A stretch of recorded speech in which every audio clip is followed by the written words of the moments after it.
امور کو، اسلامی شرائع کام کو دنیا والوں تک پہنچانے کے لیے کوشاں ہیں اور یہ سلسلہ قیامت تک قائم رہے گا۔ سیدی سرکار رضی اللہ تعالیٰ عنہ جس وقت میں تشریف لائے تو اس وقت میں ایک دو فتنے نہیں تھے بلکہ فتن کا دور ہو چکا تھا، فتنوں کا دور ہو چکا تھا۔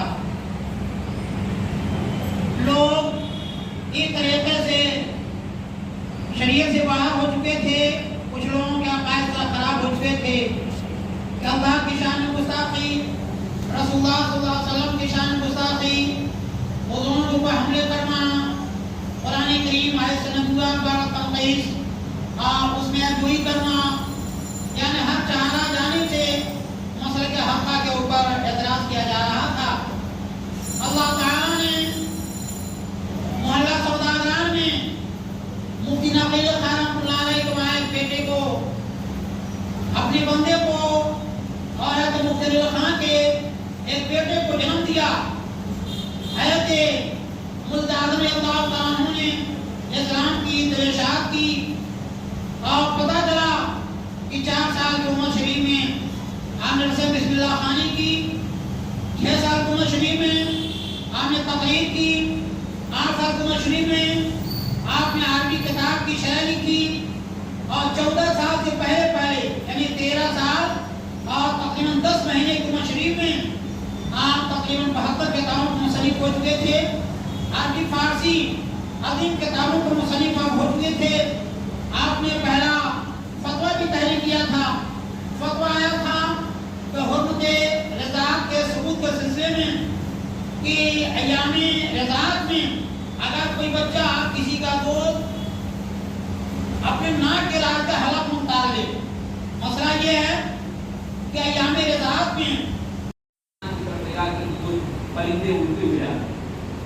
اعلیٰ حضرت فرمایا کہ اس میں سے جو پہلا پرندہ ہے وہ پیچھے والے سے یہ کہہ رہا ہے، وہ آپس میں ان کی زبان نہیں وہ بولتے ہوئے جا رہے ہیں۔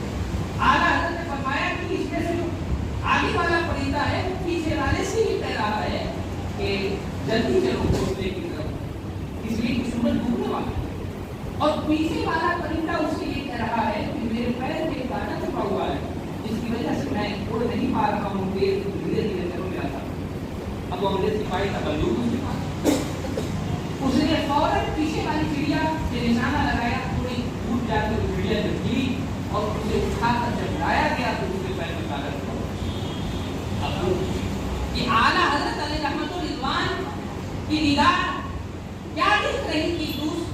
جو ہے چڑیا رحمان نے اپنی کتاب کے اندر فتاوی رضیہ کے اندر لکھا کہ اگر مزار کو سجدہ کرنا کسی بھی طریقے سے جائز نہیں کیا جائے تو حرام ہے۔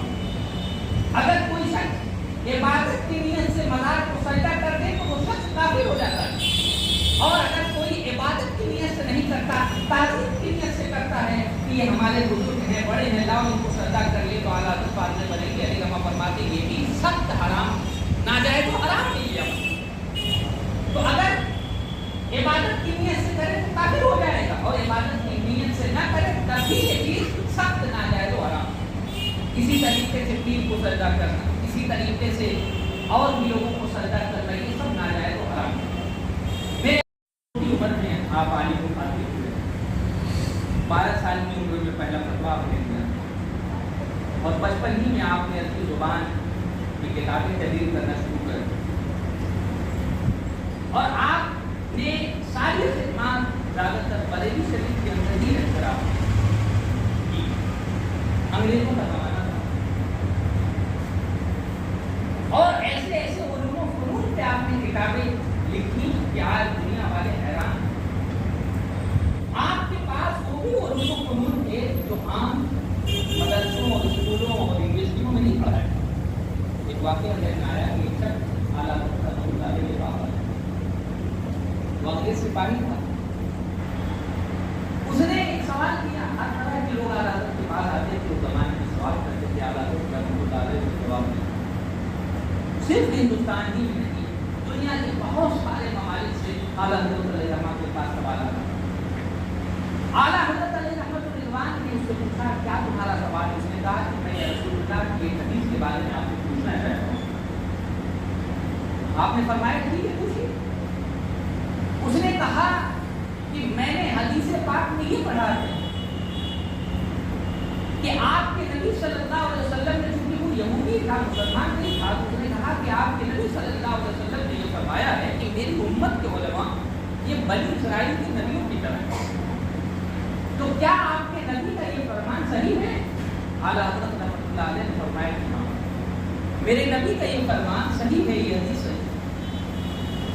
اعلیٰ حضرت علی رحمۃ اللہ کو اس نے کہا کہ جب آپ کے نبی کا یہ قول صحیح ہے تو اس کا مطلب یہ ہے کہ بنی اسرائیل کے انبیاء کو جس طرح کا علم اللہ نے عطا فرمایا تھا, جس طرح کی زبانیں عطا فرمائی تھی, آپ کے نبی کی امت کے علماء کو بھی اس طرح کی زبانیں اور وہ علم عطا ہوا ہوگا, تبھی تو ان کی طرح ہوں گے. اس نے جب یہ بات کہی تو اعلیٰ حضرت رحمۃ اللہ علیہ نے پوچھنا کیا چاہتا. اس نے کہا کہ میں یہ پوچھنا چاہتا ہوں کہ بنی اسرائیل کے انبیاء کو اللہ نے پرندوں کی زبان عطا فرمائی, وہ پرندوں سے کلام کرتے تھے. حضرت سلیمان علیہ السلام اس طرح حدود سے کلام کرتے تھے. حضرت سلیمان علیہ السلام نے جس طریقے سے چڑیوں سے کلام کیا, ان کی باتیں سنی.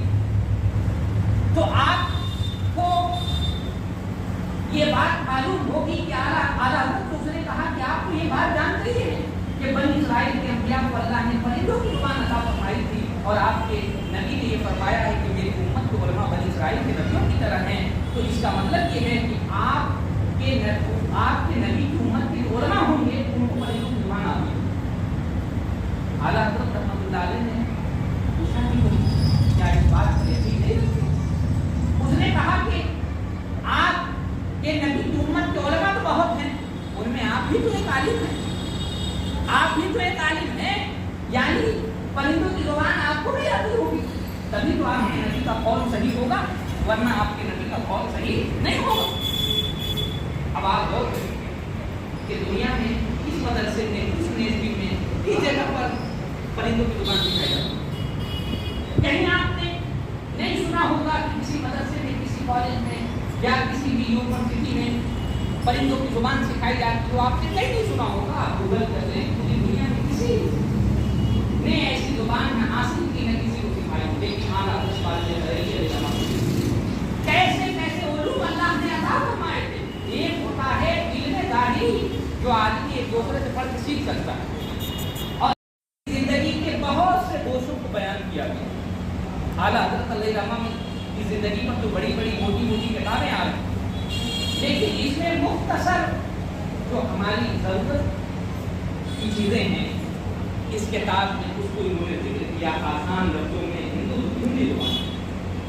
پھر اس کے بعد اس کتاب میں جو اعلیٰ حضرت علیہ رحمہ نے خرافات اور بدعات کا سد بات کیا, ان بدعات کو جو اہل سنت کی طرف منسوب کر دیا جاتا ہے, مثلا عورتوں کا بازار پہ جانا, تعزیہ داری, یہاں تک کہ جو تعظیمی سجدہ ہوتا ہے, اور بھی اس طرح کی جتنی چیزیں ہیں جو خرافات سے تعلق رکھتی ہیں, اس کو امام احمد رضا کی طرف منسوب کر دیا جاتا ہے, اور کہا جاتا ہے کہ اعلیٰ حضرت فاضل بریلوی نے یہ بیان کیا ہے, سنیوں کا یہ کام ہے, بریلویوں کا کام ہے. ایسا نہیں ہے. اعلیٰ حضرت رحمۃ اللہ تعالیٰ علیہ نے ان خرافاتوں کا ذکر اپنی کتابوں میں کیا کہ یہ شرعاً جائز نہیں ہے کسی کی طرف. آپ جاتے ہوں گے مزارات مقدسہ پر, دیکھتے ہوں گے کہ بہت سارے لوگ قبر